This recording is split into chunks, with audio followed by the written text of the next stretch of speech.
Hello. Hello तो दोस्तों, हम लोग पिछले क्लास में सीख चुके थे कि रासायनिक अभिक्रिया क्या होता है। रासायनिक अभिकारक के बारे में और प्रतिफल के बारे में हम लोग पिछले क्लास में सीख चुके थे। आज हम लोग सीखते हैं उसके आगे का टॉपिक, रासायनिक समीकरण क्या होता है। रासायनिक रासायनिक समीकरण क्या होता है। रासायनिक समीकरण क्या होता है। समीकरण क्या होता है। तो रासायनिक समीकरण को समझने के लिए एक एग्जाम्पल के थ्रू हम समझते हैं। यहाँ पर अक्सर देखे होंगे कि H2 और Cl2 प्लस HCl ऐसे लिखा हुआ रहता है। कभी कभी यहाँ पे Mg प्लस में O2 AmGO2 ऐसे लिखा हुआ रहता है। ये सब क्या है। ये सब क्या है। ये सब क्या है। ये सब रासायनिक समीकरण में संकेत को दर्शाता है। तो रासायनिक समीकरण की अगर परिभाषा को देखा जाए तो किसी भी रासायनिक अभिक्रिया को प्रदर्शित करने के लिए जिन संकेतों एवं चिन्हों का प्रयोग किया जाता है उसी को हम लोग रासायनिक समीकरण कहते हैं। यानी हम लोग इसको टोटल को हम लोग कह देंगे रासायनिक समीकरण। यानी रासायनिक समीकरण में अगर बात करें तो रासायनिक समीकरण में अभिकारक होता है और प्रतिफल होता है। उनके बीच में एक जो है तीर के निशान के द्वारा प्रदर्शित किया जाता है। तो अभिकारक और प्रतिफल को अलग करने के लिए तीर के निशान के द्वारा प्रदर्शित किया जाता है। तो इस प्रकार से अगर रासायनिक समीकरण की परिभाषा देखें तो रासायनिक समीकरण का परिभाषा क्या होता है। हम लोग अभी सीखे कि देखिए, परिभाषा यहाँ से हम लोग बना सकते हैं। परिभाषा क्या बनाएंगे कि किसी भी रासायनिक अभिक्रिया, ये है आपका रासायनिक अभिक्रिया, किसी भी रासायनिक अभिक्रिया को प्रदर्शित करने के लिए जिन संकेतों एवं चिन्हों का प्रयोग करते हैं उसी को हम लोग रासायनिक समीकरण कहते हैं। यानी ये हो गया आपका संकेत, ये मैग्नीशियम का संकेत है, ऑक्सीजन का संकेत है। ये दोनों बना लिया, दोनों जुड़ करके बना लिया मैग्नीशियम ऑक्साइड। तो ये एक प्रकार का क्या है, संकेत है। इन्हीं संकेतों के द्वारा रासायनिक समीकरण को हम लोग प्रदर्शित करते हैं। तो आइए हम लोग इस यहाँ पे परिभाषा को हम लोग लिखते हैं।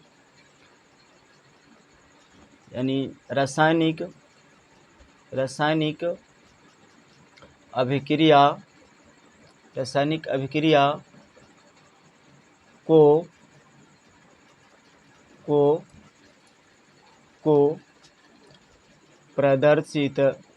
प्रदर्शित करने के लिए, रासायनिक अभिक्रिया को प्रदर्शित करने के लिए जिन संकेतों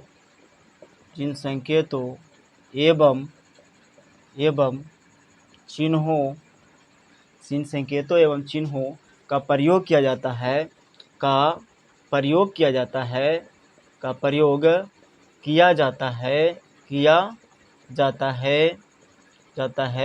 उसे रासायनिक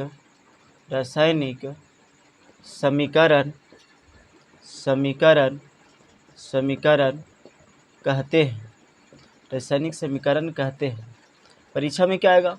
परीक्षा में आएगा कि रासायनिक समीकरण क्या है, या रासायनिक समीकरण से आप क्या समझते हैं, या रासायनिक समीकरण को परिभाषित करें। तो हम लोग इसी तरीके से जो है परिभाषित करेंगे। परिभाषा 2 नंबर में आ जाता है कभी कभी, तो इस तरीके से हम लोग परिभाषित करेंगे। अगर यहाँ इसका एग्जाम्पल देखें तो एग्जाम्पल हम लोग अभी लिखे। चलिए दूसरा एग्जाम्पल लिख लेते हैं हम लोग। यहाँ पे C+O2 बना लेगा CO2 यानी कार्बन डाइऑक्साइड। ये कार्बन हुआ, ये कार्बन का संकेत है। ये ऑक्सीजन का संकेत है, ऑक्सीजन का संकेत है। ये दोनों मिल गया तो दोनों मिल करके क्या बना लेगा, तो कार्बन डाइऑक्साइड। तो इस तरीके से अगर देखें तो हम लोग इस तरीके से हम लोग प्राप्त किए। तो रासायनिक समीकरण क्या होता है इसके बारे में हम लोग सीख चुके हैं। तो आगे हम लोग बढ़ते हैं दूसरे टॉपिक की ओर।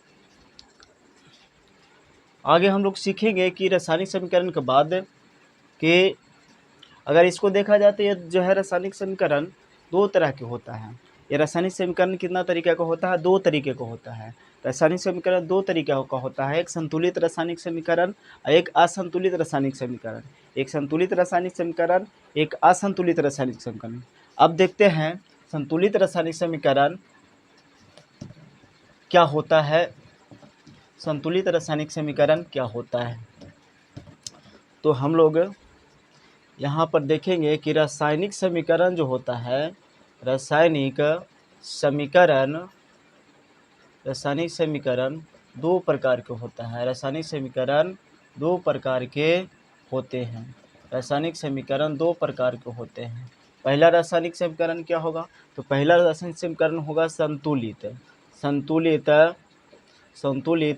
रासायनिक समीकरण, संतुलित रासायनिक समीकरण। दूसरा क्या होता है, तो दूसरा होता है असंतुलित रासायनिक समीकरण। दूसरा क्या होता है, तो असंतुलित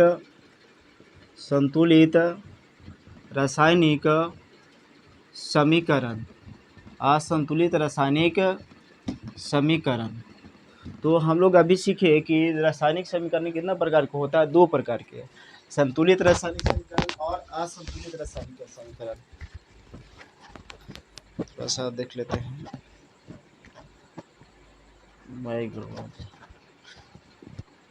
अब समझते हैं कि संतुलित रासायनिक समीकरण क्या होता है और असंतुलित रासायनिक समीकरण क्या होता है।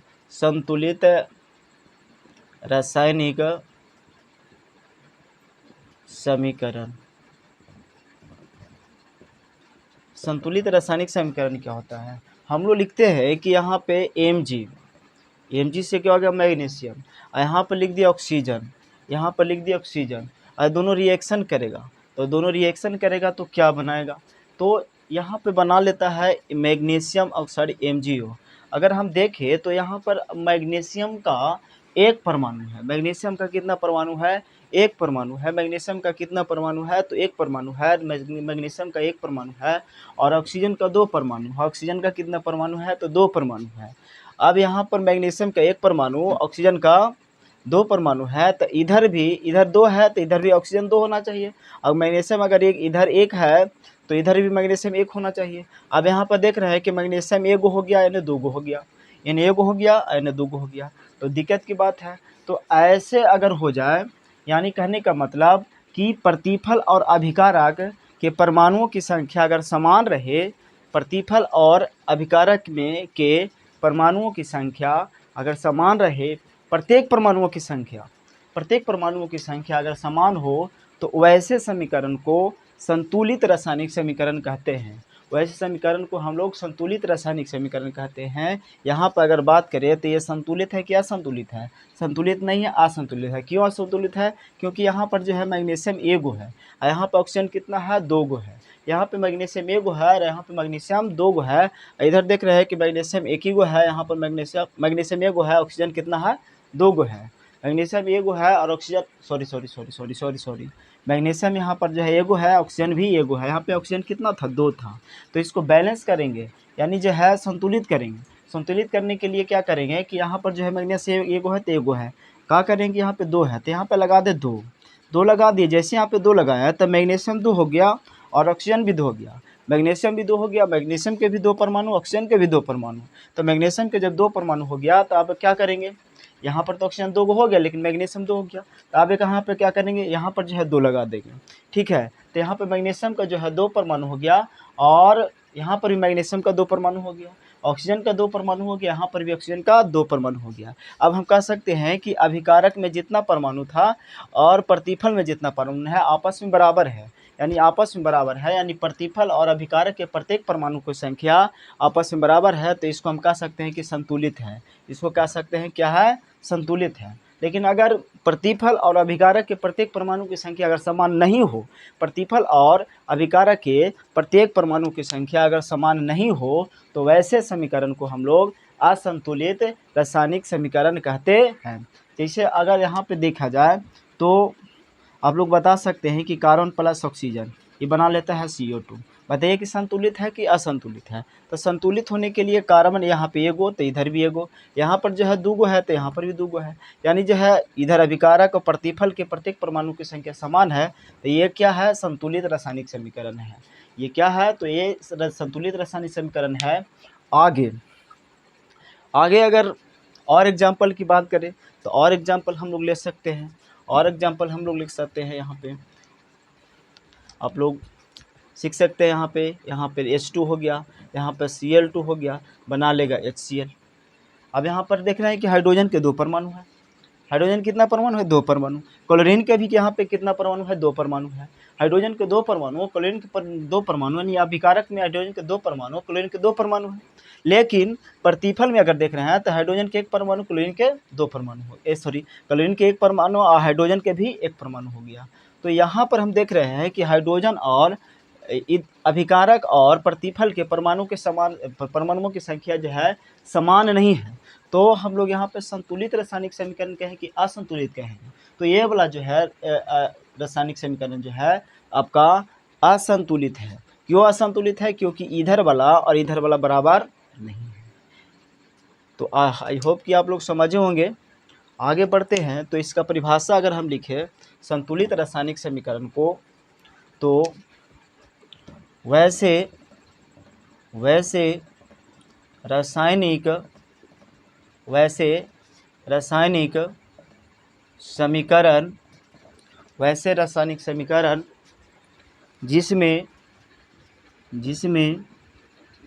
जिसमें अभिकारक एवं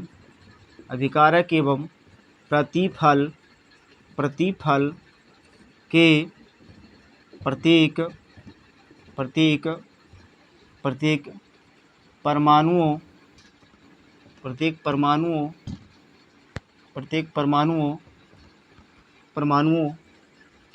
के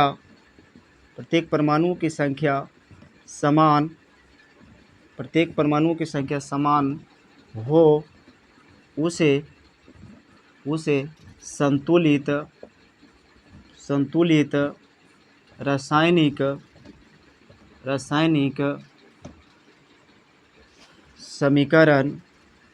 समीकरण कहते हैं। से संतुलित रासायनिक समीकरण कहते हैं।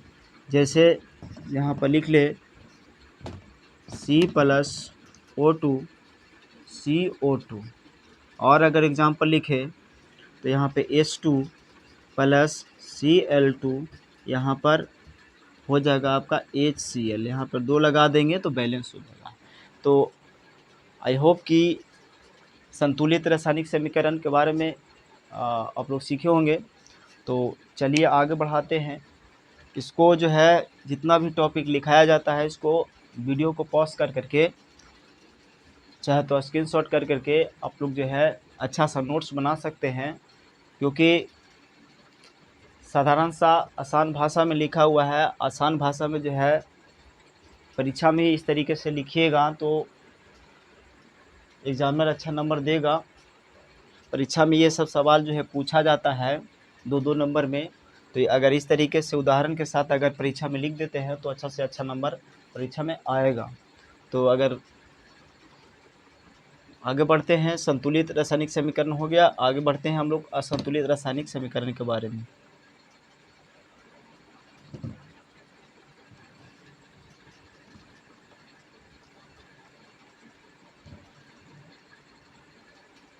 असंतुलित रासायनिक समीकरण में तो यहाँ पर लिखते हैं वैसे रासायनिक समीकरण जिसमें प्रतिफल, जिसमें अभिकारक एवं प्रतिफल के प्रत्येक परमाणुओं परमाणुओं की संख्या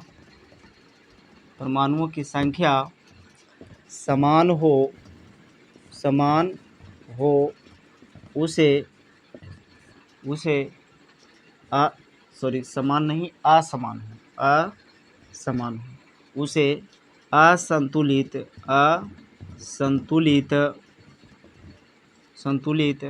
रासायनिक समीकरण कहते हैं।